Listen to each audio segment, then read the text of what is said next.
What's going on, everybody? Good morning. Happy Saturday. It is Labor Day weekend. So I've got a truck that we did a cylinder head on. It came back because it's got a weird engine noise. Now, I don't know if there's an issue on the valve train, an issue that's a little bit deeper, more profound. So we did cylinder head on up. Okay, not a problem. We'll figure it out. We'll go from there.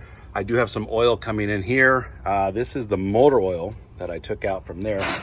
Now, it could be one of two things. It's either going to be motor oil, which is something in the oil module. It's possible.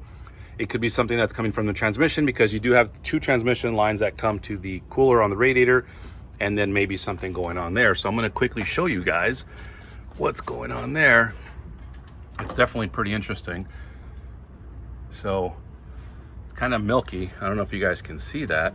Different color. It's kind of a, looks like a differential motor oil. So I'm going to put that on my skin so we can kind of do a little side by side. Pretty close in color. One's a little bit darker, your motor oil, that one, and that one there. I don't know what that is. Again, it could be transmission oil. If it is, then possibly something's going on with the radiator. However, I'm not going to jump down that thing yet. What I want to do is I want to find out what that noise is. So I want to do a quick compression test to kind of pinpoint what, why, or what's causing this issue. So let's go ahead and fire this thing up. I'm going to do a compression test. Let me make sure that nobody's there. And I want to show you guys and see what's going on. Nobody likes to come back, guys, trust me, especially if it's an error or a failed part on our part or on whatever was purchased, but things happen. Let's see, we do have a malfunction indicating light on the dash. I want to go to the codes just to get a better idea of what's what. We have idle smoothness control, cylinder 1, deficit at idle. So we could have either a bad injector, we could have a bad valve, something that may have happened on the cylinder head. It does happen. EGR temp cooler for engine protection, starter jammed. Okay, so we definitely got something going on there. We got a regen fault code also there. So what I want to do really quick, guys, is I just want to do a quick compression test. I want to go to actions. I want to go to relative compression test. Right now, I want to wait for it to wake up. And then on the middle right, it's going to say run test. Click on yes. Make sure you're going to follow all the little cautions that it gives you. Let me make sure that nobody's in the way. Stand by, guys. Hold on. Number 1, we're in neutral. Number 2, make sure that nobody's around, nobody's sticking their hands in there. But watch out on that, okay? All right, guys. So again, like I said, I want to go ahead and fire it up just because I want to. Actually, I'm not going to fire it up. I'm going to do a compression test just because I want to see what on earth is going on here. So that being said, I'm going to show you guys live exactly what we find and go from there. Here goes. Ready? That does not sound good. And let's find out what we got.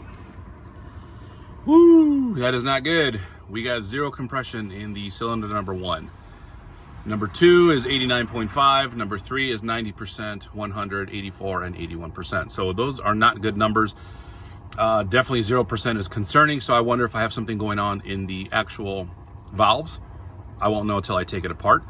Or if I have something going on the piston. So I'm gonna go ahead and fire it up. I wanna see if I have any blow-by coming out of the oil. Let's fire up.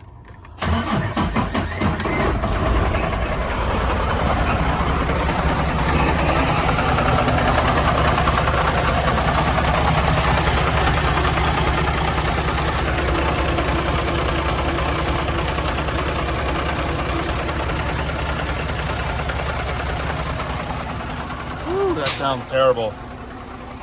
So I'm going to go ahead and turn it off just because if there's any kind of engine damage, I don't want it to kind of, fuck anything else up, to be honest with you guys. So what I'm going to do right now is I'm going to stop this. The good thing is the customer had it towed down here from wherever they broke down. I'm going to go ahead and set everything up to TDC, and then on Monday, hold on, guys, sorry about that. And then on Monday, I'm gonna go ahead and actually start tearing this thing down or open so I can see what's going on inside. So the first thing I wanna do, let it cool off. I'm gonna make this into a 2-part video, maybe even a 3-part video, but I wanna make it simple, plain, easy to understand. And again, if there's something going on that we did, or maybe a failed cylinder head, well, then we're gonna have to take that out, and guess what? That's warranty. So guys, stand by. I will show you guys part 2, what we find on Tuesday when we get back from the Labor Day weekend. Right here, passenger side. Yeah. Okay, guys, check this out. So this is the one I was telling you about with the valve cover rocker situation, and you're not going to believe this. I have never, ever seen this. Look at this. This is the intake on the number 1. What's missing? I'm going to go down the line. Number 2, number 3, number 4, 5, 6. Check that out. Look at what's broken on there. Look at that. It literally snapped right off. I have never in my life seen anything like that before. So that's the problem. We're going to have to go ahead and replace this, put it all back together, retest, and go from there, guys. So pretty interesting.